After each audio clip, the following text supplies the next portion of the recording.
We're on now. Hello and welcome to the Legendary Ladies podcast.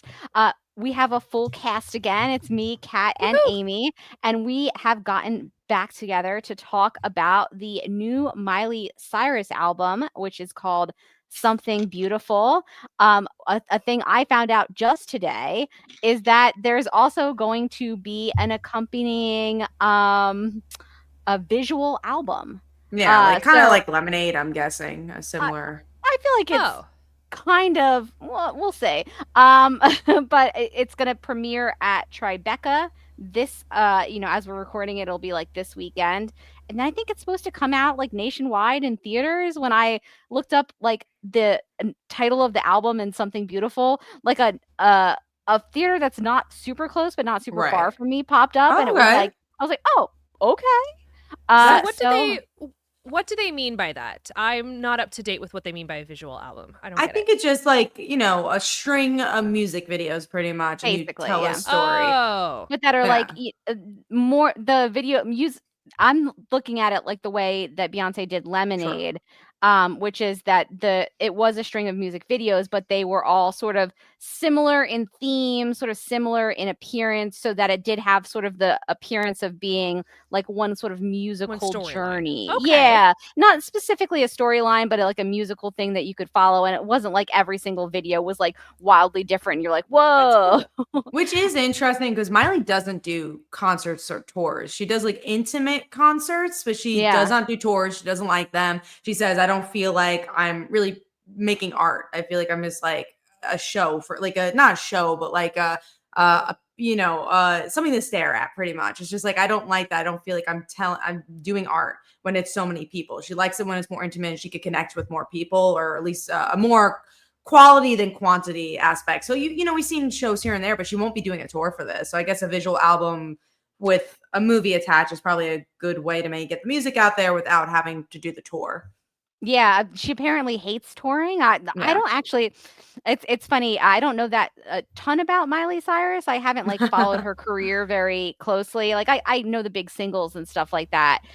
So then I was like googling this afternoon to like see stuff about this new album, and that's where I was seeing things about her being like, I'm not going to tour. I hate touring actually.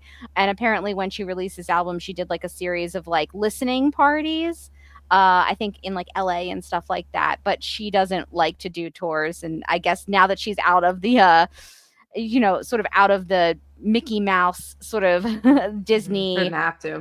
yeah, she doesn't Yeah, really have to. Yeah. I don't know if I mean that's like one of those questions for, all three of us. If we struck it big, would we want to tour? Would we want to be traveling, stuff like that? And I feel like I would just get so exhausted.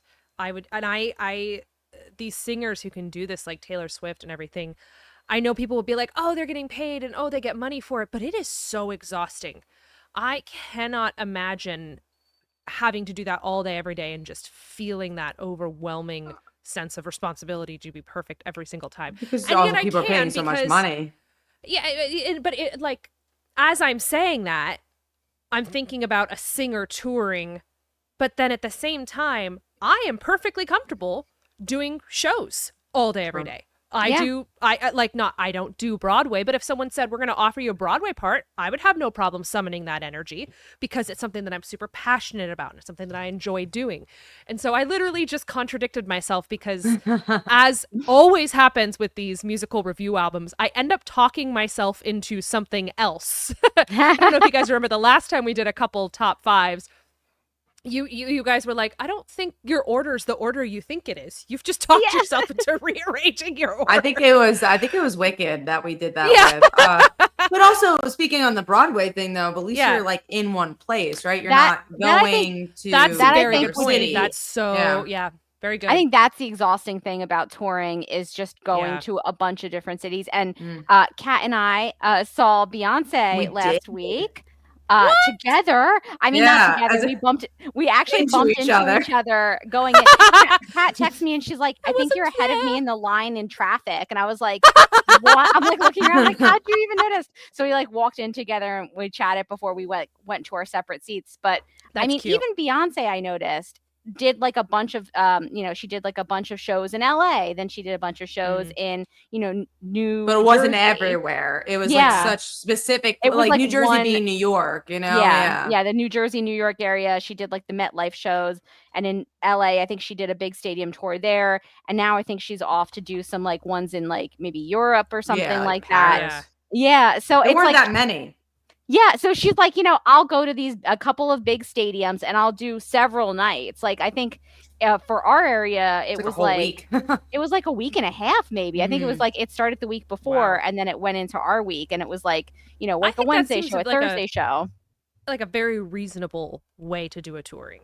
Which Like, was Yeah. interesting because also the prices weren't as bad. I think because of that, because like the prices were like reasonable. That's why I went, because I didn't have a ticket originally, and I was like, let me see what the aftermarket is, and it was like pretty decent. It was less than $300 to get like pretty decent seats. So it's just Yeah. like not bad. for concerts these days for Beyonce, I like that was know. reasonable, and I think it's because it was such a long tour. I think so too. For And New I bought York. mine. I bought mine in the pre-sale, which Mm. I would not recommend fans do anymore, because my tickets were so overpriced for like what the price was that I could have Really? basically like been on the floor. But then I couldn't end up going on the Wednesday and buy ticket insurance. That is my word to the wise, because we bought ticket Interesting. insurance and we got a full refund, and then we just Great. literally Thursday morning, because Kat and I weren't supposed to go on the same day No. originally. Thursday morning, I looked at the resale market and we got tickets for so much cheaper. Like they were worse seats, but not substantially worse seats than like what we were gonna pay. And we like And paid she's flying in the hundreds of sky. dollars Nothing's less. bad, you know. There's not a bad Exactly. Yeah, seat. she's on the car. She's flying towards you. You can see her, and everybody's looking at the big screen anyway. Yeah, So and that's the big but like you were saying, Beyonce, like you would think she'd play like a Taylor Swift type tour where it's like how long was that Taylor Swift tour? I think it was like 2 oh my years. God, it that was like tour. 2 years. I know, because I wanted to go, and then I was like, Yeah. the tickets for that, and I think that's also like she would do like compared to Beyonce, Taylor did like 1 or 2 shows in an area and then would move on. So That was a each big issue. individual show, I think, was so much more expensive. And then the resale market, you weren't seeing those prices come down because everybody wanted to go and there were only so many. But I think, some artists are like doing, the artists that do like residencies and things and like Right. Vegas. I think that's a lot easier on you than having to Very go, reasonable. when I see, and the bands who can do this, or the artists who can do this, tend to be the big artists, right? Because like you'll travel to see a Beyonce, you'll travel to see a Celine Taylor Dion. Swift. It doesn't matter if it's like close by, the true fans are going to go. But if you're like a small mid-level band, yeah, you probably still have to hit the road and go to every city, it sucks. Yeah. But And it's interesting because like I very much enjoyed the Beyonce concert, but it was interesting compared to like, and we talk about Maggie Rogers a lot on this podcast, but like a Maggie Rogers or Beyonce, how much can you do to have authenticity with your crowd? Like she tried, she's like, oh, there's Johnny's sign, there's Bob's sign, but she has a robot giving her drinks and she's flying in the sky. So how I know. much can you do there? It's more of a show. But like Maggie, like she was like in, she's in Philly and she's describing like, oh, I remember going here and like making this being important. There's my, the coach, my vocal coach who taught me everything. And she goes on for 2 minutes, 3 minutes talking about the vocal coach that's in the crowd or her brother's girlfriend's in the crowd. She's talking about it, so it's interesting to see that. I've heard Billie Eilish's concerts are a little bit like that. Very, Oh. very mellow and very like, yes, she has the same set that she does, but it sounds like she's always like very much in the moment. So what she's feeling at the time, she says, she does, she sings. But Miley, so she doesn't really tour. So Kat, you were telling me or telling us before we started that this was meant to be her commercial album and the next one's an experimental album. So supposedly, yeah, from what does that mean? What do you mean by this? I think this is more like the singles she's going to be selling to like the Flowers, right? Like Flowers was a big song where it's just like, I know this is going to be a radio hit. I think this album for her is more like, I made songs that would be more radio hits. And then the next one's going to be like, that's going to be just an album for me. It might not be like, example, obviously a very different example, but like the Kesha album that we did a review for months and months ago, probably a year ago at this point, which was the Gag Order album. Obviously, very different circumstance, but I'm sure she made that album also knowing that the music she's telling is very personal to her, but is not going to be a hit. The last Halsey album reminds me of that too. Like, it was a very like, I went through a divorce, I went through like this bad breakup, and I'm going to do the album I want to do, but it might not be a commercial hit. So I think that's what she means, that this is like her commercial hit album. Now, to give a little context, I am a big Miley fan. I was a Hannah Montana kid, like through and through, like a very I big did like Hannah Montana Montana. Like I loved Miley Cyrus. I knew her middle name. Like I really, really loved her. And I still do. I love her in a different way. But yeah, her music, what I love about Miley Cyrus, and almost, I don't want to say hate, but sometimes dislike about Miley Cyrus, is that every album is so different. Like you're not relying on Miley album. It's just like you might love the album or you might not love it, because she's always doing something so different. And I will say, not even in a Beyonce way, because I think Beyonce's Cowboy Carter, yes, does sound very different than Renaissance, but it still sounds like a Beyonce song. Miley, like, it sounds different through and through, you know, except for ballads. I think her ballads sound pretty Beyonce similar. even says that, though. She's like, it's not a country album, it's a Beyonce album, right? Right. So she knows that she has a certain consistency. Yeah. I actually, when I was reading up about this Miley album earlier today, I saw that she said that the visual album, it's inspired by Pink Floyd's The Wall, but more glamorous.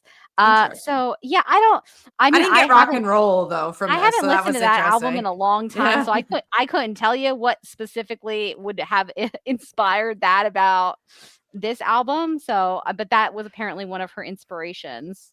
What was interesting about you saying commercial album is I don't know if I could hear really any of these songs except for maybe End of the World is like a radio hit.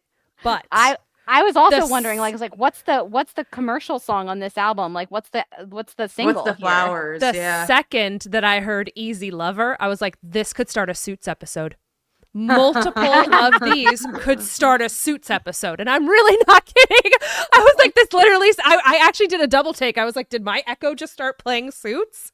Like, many of these songs would be good Grey's Anatomy songs. Songs in like the back songs. Of a net for, yes, like these are network commercial songs. That's what this struck me as, is like, these are songs that you're not necessarily going to hear on the radio, but you're probably going to hear in the background of a TV episode. Yeah, and I think it's interesting because I usually am the person, like, if I remember Dua Lipa's album is actually a good example, the last one she did, and I love Dua Lipa too. I hope I get to see her in concert. I'm waiting for those aftermarket tickets, because I think she's touring? She is in September. She's going to Madison Square Garden. What? Yeah, I really want to see Dua. But anyways, like, her last album, the singles that came out were not my favorite. And usually, sometimes the singles aren't, because those are more the commercialized music. Like, but Houdini. They're such earworms. They are earworms. Like, Houdini, like, I'm like, it's a fine song. Like, I kind of get used to it as it goes on. I'm like, yeah, okay, Houdini. But then, like, some of her slower songs are the ones I really, really liked on that album, which are not commercial hits at all. So, interestingly enough, for this one, the singles were the ones I really liked from this album, and the ones that felt like usually the filler in the album, were not the ones I like. And that's usually the opposite for me for pop stars. I usually like those slower songs, and I really just like the singles a lot for this one. I agree. There's actually the song after her prelude or whatever. She has a couple of weird preludes and interludes in this. We'll talk about that in a that'll second. Maybe make sense when you've seen the visual album. But I remember, like, Something Beautiful came on, which is the title track, and I was like, oh, I like this. This is like jazzy. It's got like a more like a laid back feel. I think it's really like utilizing her voice in a good way. And then it just sort of devolves about halfway into the song into dissonance and screaming, and I was like, and now I'm out on this one. Yeah, it's a long song. I think had it stayed, they're all long. They're all pretty long, actually. But I think had it stayed sort of in that realm of like more of a sort of a jazzy, so I would have really liked that. It might have made my top. But 2 minutes into the song, it becomes a different song on the end. And like the end part, I did not enjoy.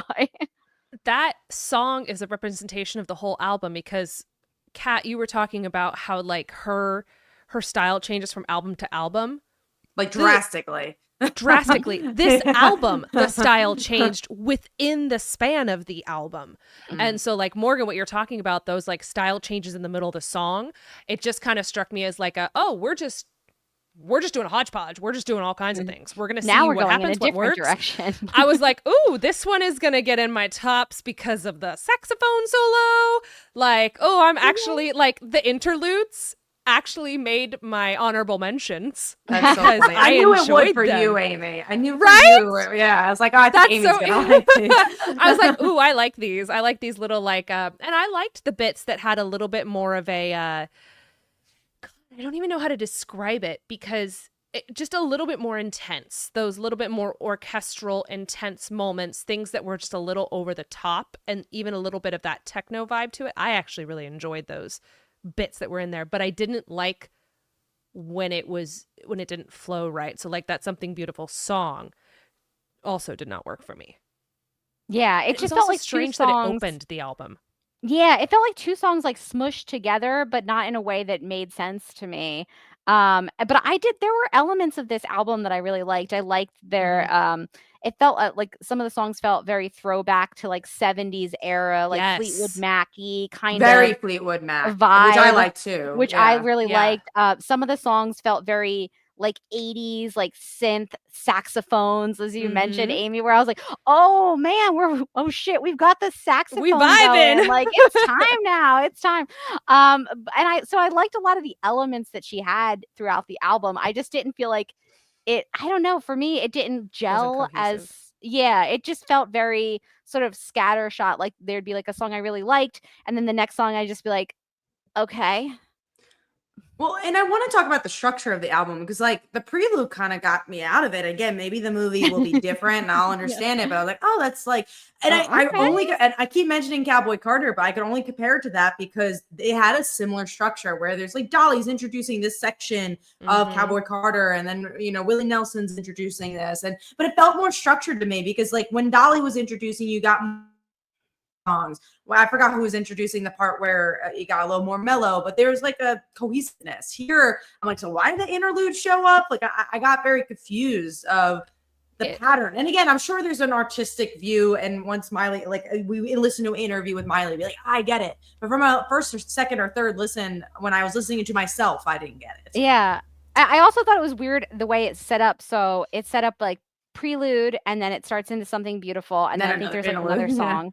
And then there's an interlude, and you're like, cool, okay, we're interluding. Then there's one song, and then there's a second interlude. Right. And I was like, what?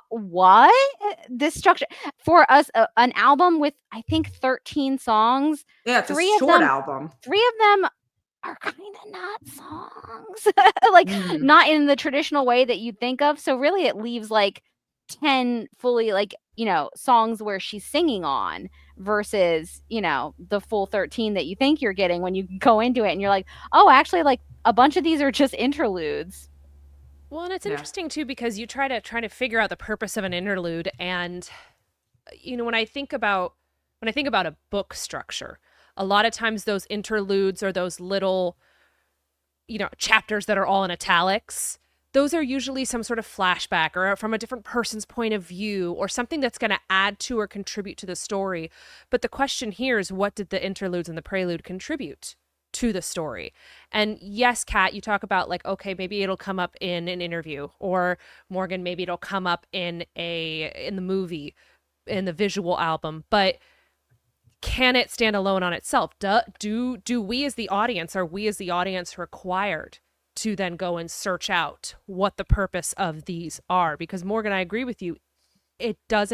I was surprised when that interlude came up again because it just doesn't feel like it was telling any sort of story or adding to or contributing to it, other than the fact that maybe she was just really enjoying putting this together. But I don't know if she's a composer in that sense. And that's just me speaking out of ignorance. Maybe she is. Maybe she composed these and she wanted to put them together. But I enjoyed them because they were orchestral. I enjoyed them because they had a little bit more of a soundtrack movie score vibe. I'm okay with that. But what what is the story she was trying to tell in the album perspective, and do we as the audience, are we expected to go and find the answers? Is that part of what her journey is? She's like, oh, they're going to be confused, I want them to go look for the answers. Or should we as the audience be able to follow that up front? So I don't really know. It's one of those weird questions where you're like, did they do this intentionally, or was this just something that didn't fly? Sure. don't Now know. something we always usually do on this show, we want to do like a top 5, top 3 situation. That way you can tell our favorite songs. We're between a top 5 and top 3 because we don't, I don't, if we give a top 5, I don't know if we'll give our exact tops, but top 3 I think I feel pretty strong about. Yeah, So same. Well, I'll the give other my top problem threes. is, I will say Mhm. the other problem is, because of what we just talked about, that there are Short. 3 like interludes, sort of short Yeah. songs. It does feel more like it's a 10-track album versus a 13. And so at 5, top 5, that's half the album. Sure. That's a good point. Yeah, it's like what half did you like at that point, you know? But also, you know, just to I today I sort of listened to it again, and I started to appreciate some of the songs a little bit more, Yeah. which is why I actually like that we do these like music episodes, because sometimes I'll listen to an album the first time and I'm like, eh. And then it's like the third or fourth listen where I'm like, okay, no, now I remember that this song is the song that does this, and I Yeah. really like that one. And I sort of had that sort of same vibe with this Miley album, where like my first time through, my first reaction was like, Yeah. huh, okay. And then I sort of enjoyed it a little bit more today as I was like going through it again. But I Yeah. would say, again, as somebody who hasn't listened, this is maybe my first Miley Cyrus album, like top to bottom. So it's hard to say this wasn't my favorite of hers because I don't have anything to compare it to.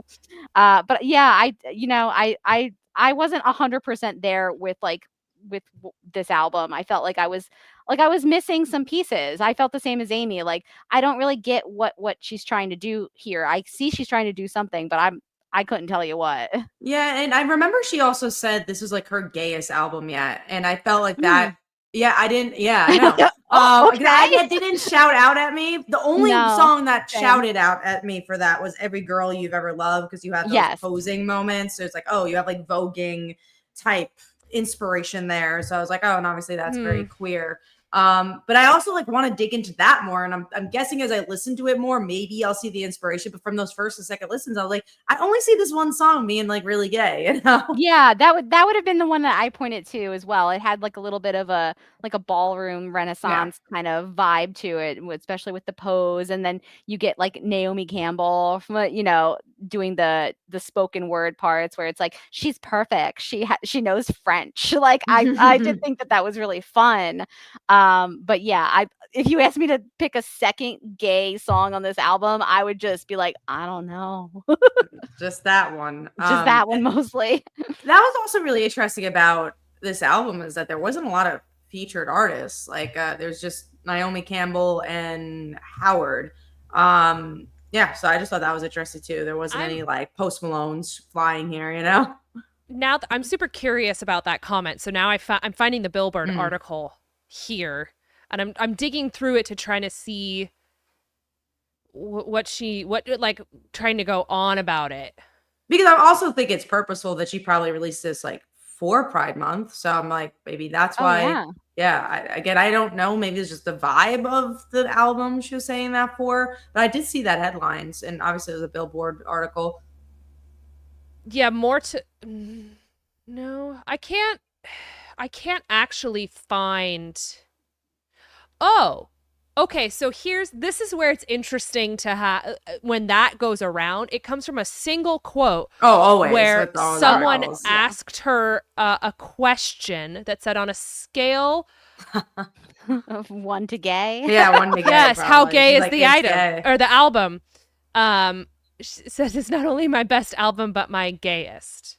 That's so funny. And That's so because funny. is it? Because that's all it is. Miley Cyrus all is the a quote bi is. icon. We all Yeah. know it. We all love it. Yes. But yeah, I Yes. didn't get gay vibes from here, which That's is fine. okay. It's It's okay. Yeah.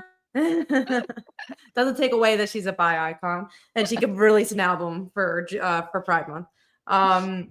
But yeah, let's go to the top three. The reason I mentioned the Pose song was because that was in my top five, but it didn't quite That make was it. Not Yeah, that Mhm. was also in my top. So I came up with the top 5, but I did Right. start to feel like this is half the album. And that was my number 5 as Mine well. That too. that was My Which my number one? 4, the Every Girl You've Every Ever Girl You've Oh, Ever Loved, okay. Loved. the Yeah. Pose one. And I'll say Golden Burning Sun was one that I like had as in my top 5 because I was like, oh, I kind of like the somberness of it. I think this will grow on me the more times I listen to it, but it hasn't grown on me. The interludes were I made that one of The my interludes top were five. in your So top 5s. my like number 4 that didn't quite make my top 3 was Easy Lover. And I went Mm. back and forth with Hmm. my number 3 and my number 4 about where I was going to put that Hmm. one. And now I'm like, every time we do this, I start to like Yeah. question. I start to What did I second do? guess myself. I'm like, should I have put it higher? But you know what? I'm gonna live with the choices that I made a few hours ago. So All I'm gonna right, do who that. wants to do their number 3 first? I'll do mine just because we've been talking about it, and that Yeah. was something beautiful for me. Mm. Because I like the beginning a lot, dude, and I don't hate the ending either. I think maybe you kind of tune out to it when you're listening to the song, but the beginning really captured me a lot. And that felt very much like a single and a radio hit. Do I agree with the ending? Yeah, but sometimes I think a beginning of a song kind of has to capture you. So that was my number 3. And again, there's a lot of filler songs. Like the other 5 that I didn't put on my list. I think we're all kind of filler songs on the album. For me, again, I'm sure for other Yeah. people they would like it, but for me it was fillerish. The funny thing about the Something Beautiful is I could completely imagine like playing this at like a summer barbecue, like the beginning part of it. It's kind of And turning it off. chill, yeah, we're Yes, or like a grilling, we're summer outside. cafe. Yeah, exactly. It's so nice. Yeah, you're out at the cafe, you're catching up with friends, but then the end is screaming at you. So now I want to turn it off. Like I wish she had You're like, really stuck to the beginning of the song and just kind of saw that through. I was like, oh man, this is gonna be my summertime chill vibe song. And then I got halfway through and I was like, I guess it isn't. Morgan, what about Amy. you? Oh, Oh, okay, I'll go first. I did the Walk of Fame song. I thought that one was Oh, really. I thought interesting. it I was did like fun. that song. I thought it was fun. I liked the I think it's Brittany Howard from the Mhm. Alabama Shakes is on that. And I thought that of her 2 collabs on this album, the other one is just Naomi Campbell speaking. So this was kind of the only collab in some ways, with like an actual like singer. And I thought that their voices went together really well. I thought it was like a really fun song. Do I think it was like, changing everything? No, it's mostly like everywhere I walk, it's a walk of fame. It's like, okay, girl, yes, good for you. And I like that confidence. So yeah, I enjoyed that one. I wanted to like that song a lot more. It was because it popped up. I'm like, Fair. yeah, I got hyped, and then I listened to it. I was like, oh, like I kind of got disappointed with it for the soul factor. What you said, it's kind of like hollow. Yeah, there's not like a lot beneath the surface. It's No. mostly like Correct. everywhere It's I all go, puns. it's like I'm great. You're like, cool. It feels like the other song that you had was also about that, but that's nice. Okay, so here's my question. When you were listening to it, I listened to it and replaced the word fame with shame. In my Yeah. head, it was the walk of shame. Sure. But she was saying fame, but I listened to it in the guise on what if it was actually a walk of shame, not a walk Yeah, of fame. maybe it's her almost doing like reverse psychology, right? Saying like, I'm going to tell myself I'm great, but maybe in this moment I don't feel great, which actually makes the song a little less hollow.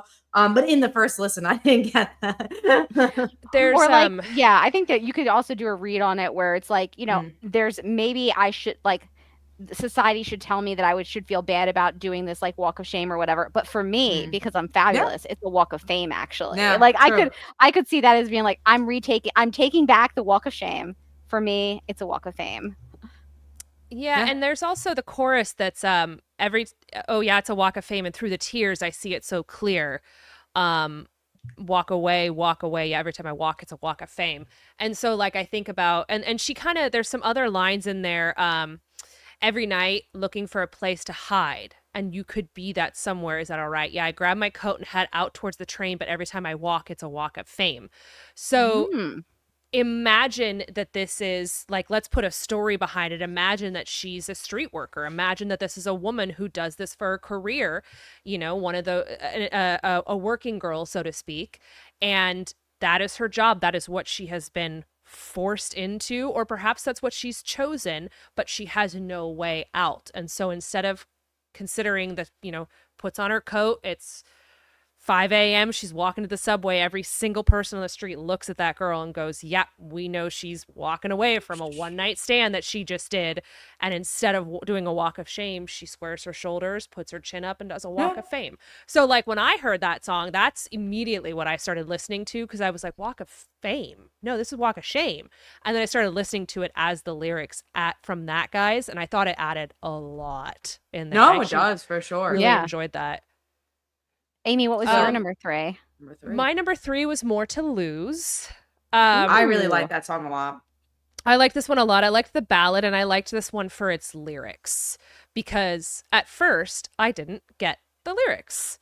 And so I had to go back and re-listen. And my intellect brain, as we just saw, likes being able to dig deeper into something. And so I liked being able to dig deeper into the idea of the story of a woman, or any person who is just holding on, and they're holding on and holding on and holding on, hoping that it all gets better. And at the end, when they say, no, we're done, what did they really lose? They just wish that they had something more to lose. Like at the end of a relationship, if you look back and you go, wow, I don't really feel any different now that we've ended, well, that means that relationship wasn't very good to begin with. But the music video is beautiful. I looked it up, and it came out 3 weeks ago.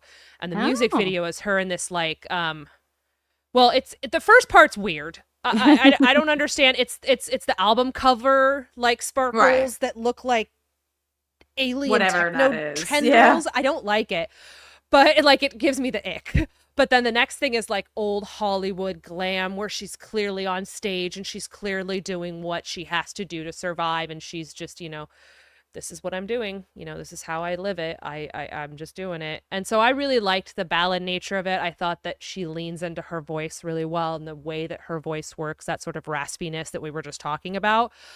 So I think of all the songs on there, that ballad is the strongest. The lyrics are some of the strongest. And to me, it felt like one of the, not the most Miley songs, but I guess that's the best way to put it. It felt like one of the most Miley. And I think that's why for me that was the most successful, and probably the only one on this album I could see myself listening to 5 years later and be like, oh yeah, is it your number one? Yeah, oh for sure. Yeah, okay. So I assumed it was, because when you were talking earlier about the ballads, I was like, More to Lose is going to be her number one, hands down. Because that's what I think Miley does great, is having emotion behind her music. You could feel what she's going through, and in that song, you feel it. It's just Miley at her best. And look, I love Party in the USA. I love Flowers, whatever. Like I like her pop music, but I really, really love her ballads. I think that's where Miley shines, and it's the song that I've listened to before this album came out, because she did that again, that LA kind of intimate thing, a concert, and I heard the song before that, like just on YouTube, and I was like, whoa, this is really good, and it made me really excited for the album. And then I listened to the rest of the album, I'm like, oh, this feels like so on its own island, because there's not another song like that on this album that I feel like is so strong for Miley. So I know I love this song. I think it is, again, one I will listen to more. Again, there's maybe some here and there that are fun that I might listen to on an occasion, but I can see this being, again, a Miley song I'll listen to after this, That's my number one, but also we'll go to number 2. So let's go to Morgan on number 2. Sure. My number 2 was The End of the World. That's I think mine too. One of, oh, really? So is mine. That's great. All right, let's just talk about it. We'll just talk about this song. Because this is fun. This is like a really, this is a fun Miley song I like. Fun. Yeah. Mm-hmm. I think this is like her first single off of this album. I just looked that up and saw it, and Wikipedia says it, but I don't know if that's true. But it makes sense, because when I was asking myself, what would be the single off of this album, this was kind of the only one I could think of. Yeah. It feels very like ABBA to me. It feels very like It's got Mamma Yeah. Mia vibes, this song. I should be swirling to this song in, on a cliffside in Greece, I feel like. That's sort of what the song got going for it. See, for me, I'm like, this is a road trip song. That's how I think about Nice. it. This is a road trip montage song up the coast of California or through the forests of Washington. Like, this is a Pacific Coast song. Yeah. And I like the lyrics behind it. I like the story behind it. I like the beat. I like the catchiness of it. Like, I just think that this is another prime example of this is a definitive Miley song. And It's the fun Miley song. yes, it's the fun Miley song. We had the ballad Miley song. Now we've got the fun Miley song. So I wonder if that's something where we're listening to these albums and we're listening to these other songs and we're going, okay, well, we still like the songs that are the most definitively Miley. Sure, try other things, but these are the things that are working for you. And I think that this is a wonderful song. Like, hands down, this one is the one that I'll probably listen to on a regular basis, except for my number one, which I won't tell you yet. Ooh, which I'm excited about. But no, yeah, I like kind of like the funky post-apocalyptic feel of it too. Yeah. Like it's a very like interesting Timely. genre. Yeah, timely, obviously. Yeah, this is one I had like a good time. Like because I listened to the album a few times today, especially, and I was like, I kind of tuned out some other songs, and then when this came on, I was like, okay, I'm grooving to it, and you kind of get back to it. And I wish that this album was a little bit more balanced in that way. But also, this is why this album's really hard to rank, because there are songs that are fun on here. Yeah. There are like good songs but there's just this really big gap. It's like you have the End of Your World, and for me, The More to Lose is, but then there's like these other ones that are the very fillerish songs all the way at the end. So it's just like a weird album You're in like, that way. okay. Yeah. I did like this one. I agree with Amy. It does feel like we like the ones that are sort of quintessentially Miley, and then the other ones were like, okay, I see what you're going for, I guess. I don't know if it works for me, but yeah, it feels like I do agree that there are certainly filler songs where, like, if you asked me what did that song sound like, I would be like, I don't know. Right. I don't know. So we got your number one. Yeah. So Amy, what was your number one? Easy Lover. Ooh. Nice. I love Easy Lover. Like, I'm listening to it right now because I'm always like, oh, am I doing the right one? It's just so catchy, and it's got that like funky. Okay, so in Suits, I'm not kidding. Like, all this reminds me of the Suits song. It's for Suits. Unfortunately, they canceled Suits LA, so we can never see it. Not unfortunately, that was a good decision. That was a mercy that was a God. It was so. Oh, it really was. All the reviews were just god that awful. was a rough show. It was so bad. Amy, I was like, thank God we were on it. Was it you and I that watched that one? Sure was. Pat missed I didn't watch. Thank God. I'm fine. And all we decided from that is that it got us to want to go back and watch the original Suits, which I am now 7 seasons into. Oh my God! That's a wonder why you think about Suits so much. And you didn't. But now that I'm over 30, as happens with all of us, Kat, you're almost there. I have 30, but I'm not over 30. Oh, you're already 30? Yeah. When did that happen? Obviously within the last year. October 3rd, yeah. Crazy time work. Well, I've missed that. Sorry. But once you reach over, right? Yeah, that might have been a reason why. Yeah.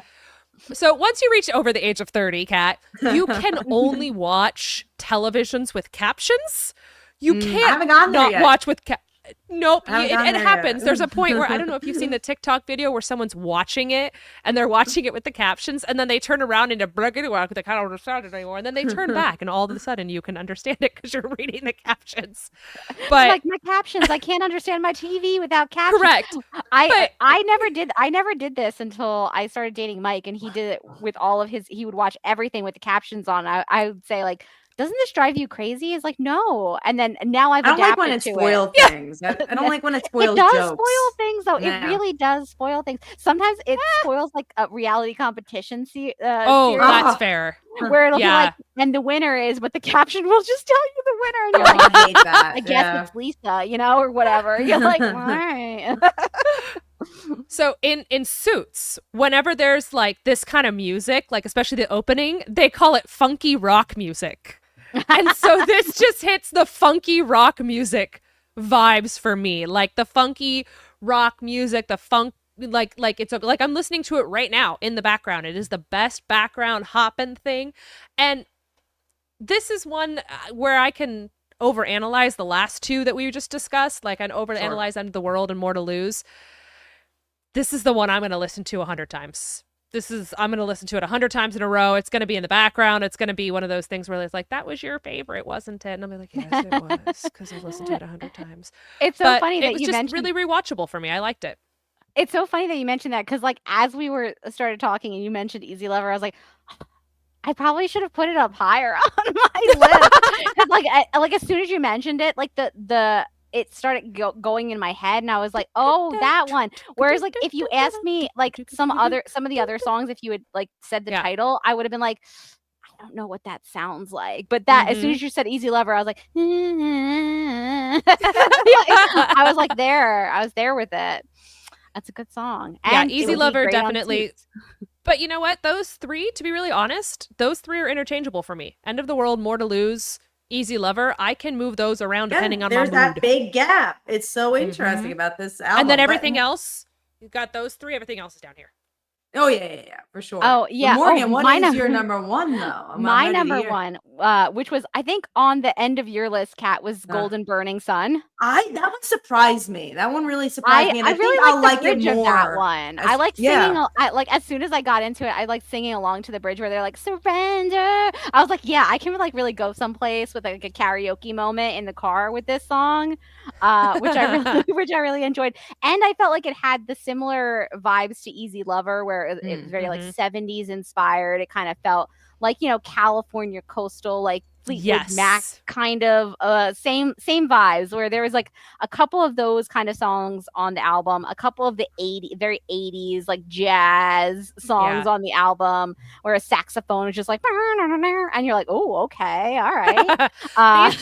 These are the kind of songs where you could see like it's the opening of a TV show sequence where the guy, like a modern day guy, white collar status, is wearing like a fedora and a nice outfit, just walking through the streets of New York, and you're like, yeah, that fits. Exactly.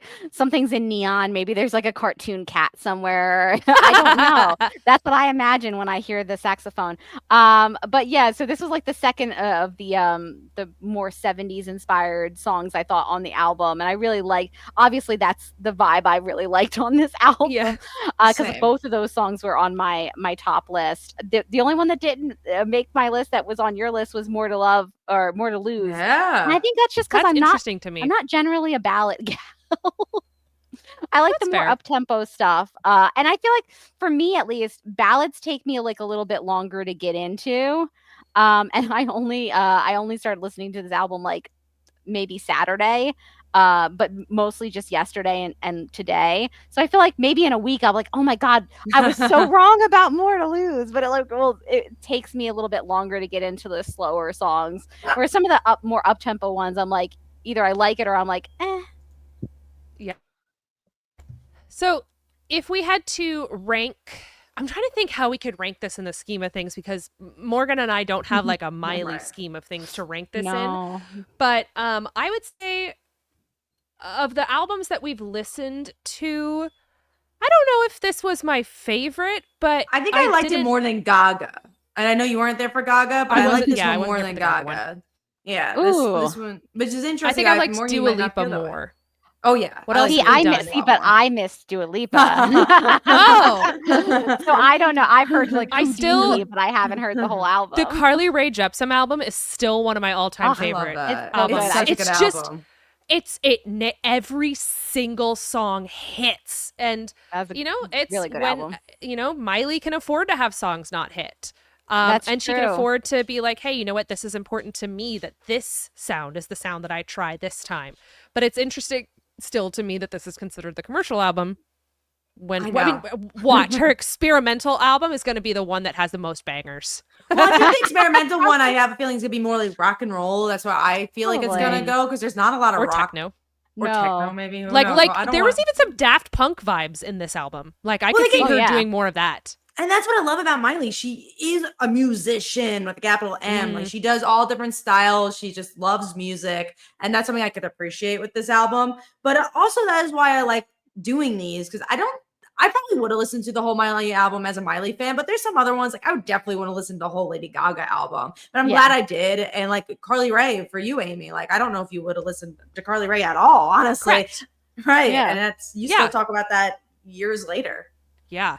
No, I like that. I'm not a good I have trouble sitting down and listening to just a whole album. And because I knew that we were going to be reviewing it and because we were going to be ranking it, it was important to me to rank it on more than just vibes. Because I can pick something based on just vibes. Be like, that was the song I actually paid attention to.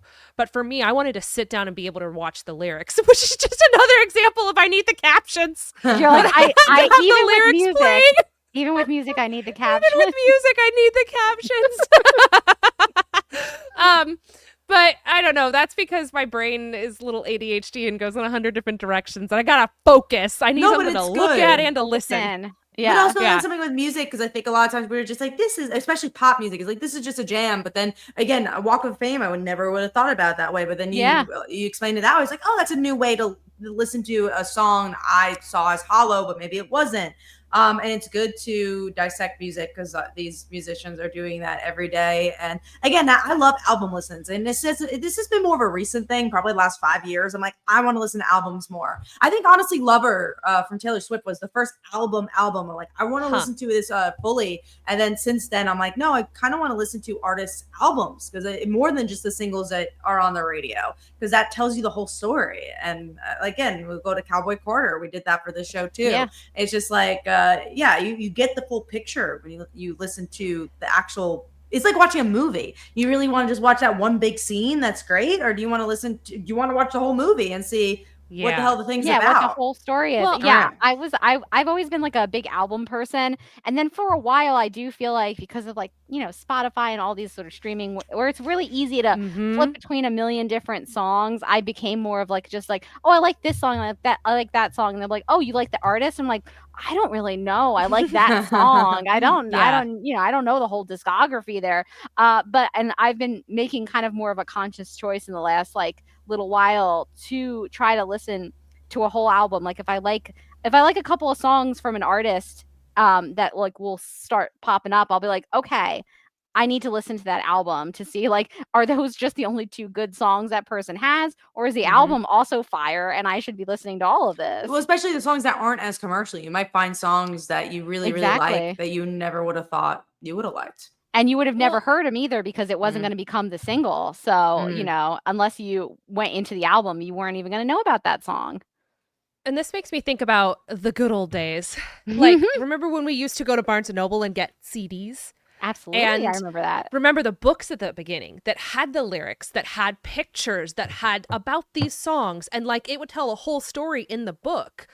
And I think about like even as I'm talking about, oh, it feels so weak of me to have to read the lyrics as they go by. Back in the day, you would have been sitting at home with your Walkman, listening to it, or at a stereo, sitting down, reading the book as you watched it, reading the lyrics as you go.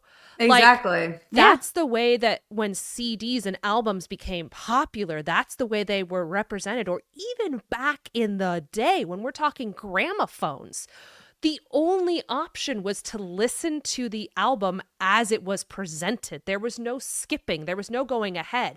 Once you put a record on the player, you had to listen from the start to the end to get to the end.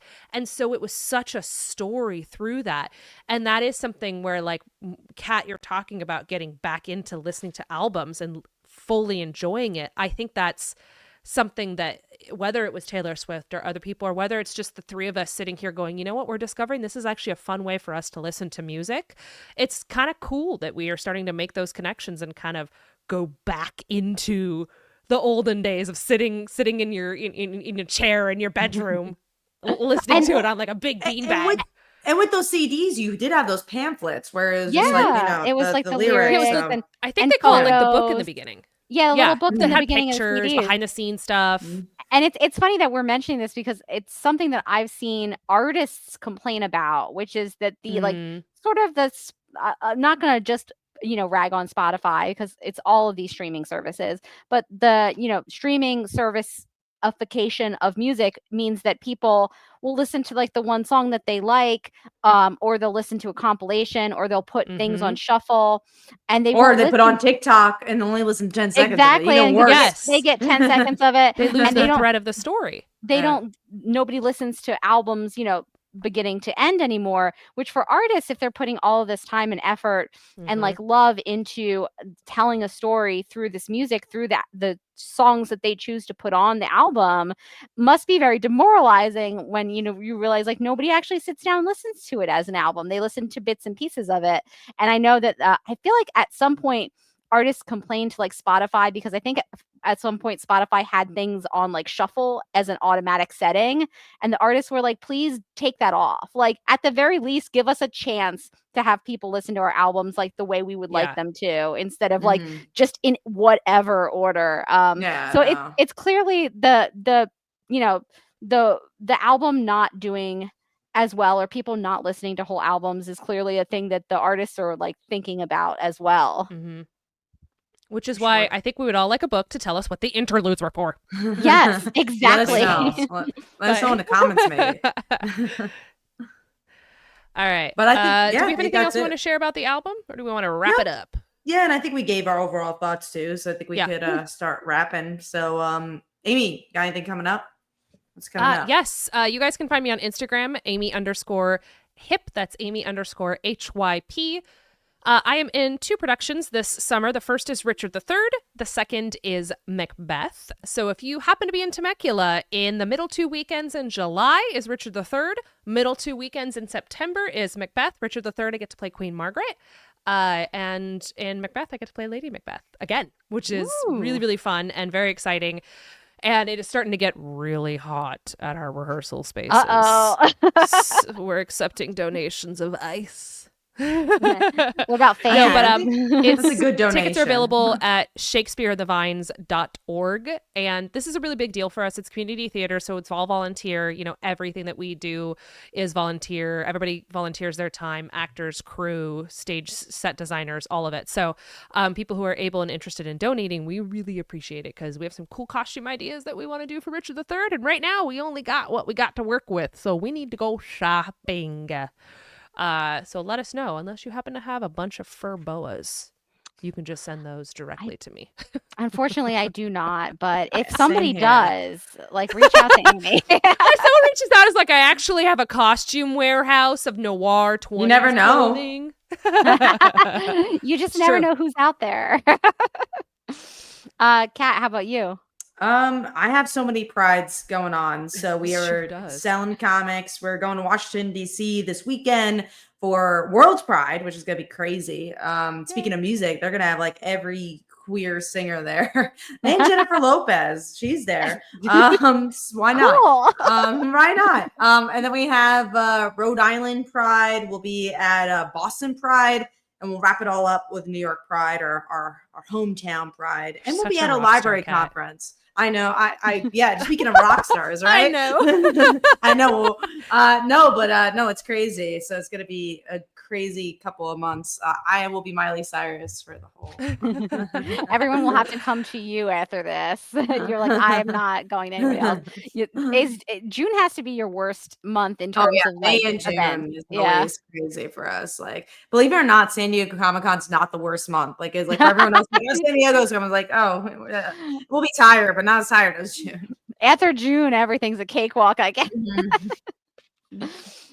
You can find me on Supergirl as a co-host on Supergirl Radio, where we just finished up All-Star Superman, and we did the first issue of the new Supergirl run that just got released. So I think we're going to tackle issue 2 pretty soon. I think it's coming out in like a week or so. And then we're also talking about that Netflix show Sirens that just came out, because Millie, our future big screen Supergirl, was in that show. So we were like, well, let's do a pilot pod.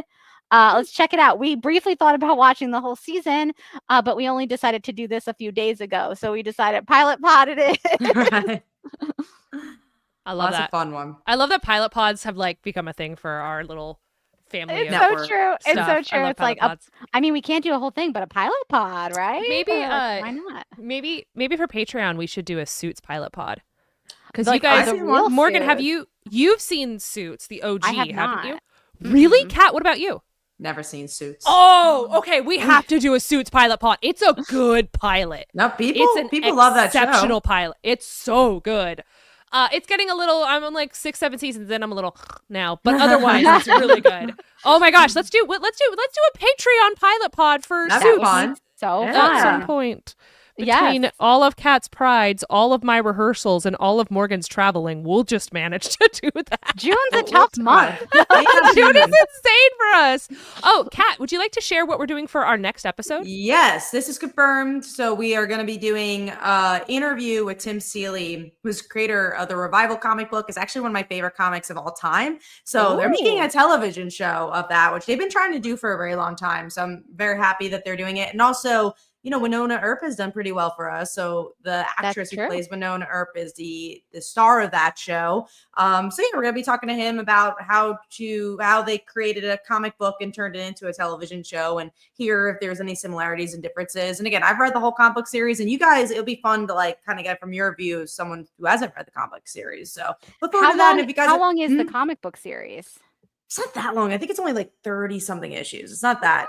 Yeah, it's not that long, and it's like it ends really well too. So it's a good beginning, middle, and end. It's a great comic. So check it out. And if you guys have questions for Tim Seeley, you could always ask us in the comments, and we'll maybe throw those out to him as we do our interviews. You can also always email us at the legendary or the legend at you can always email us thelegendaryladies@gmail.com. That's how email addresses work.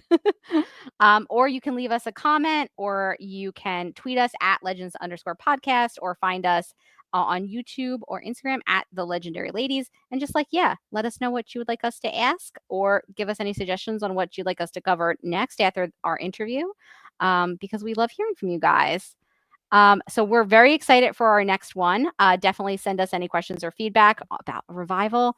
And then until next time, stay legendary.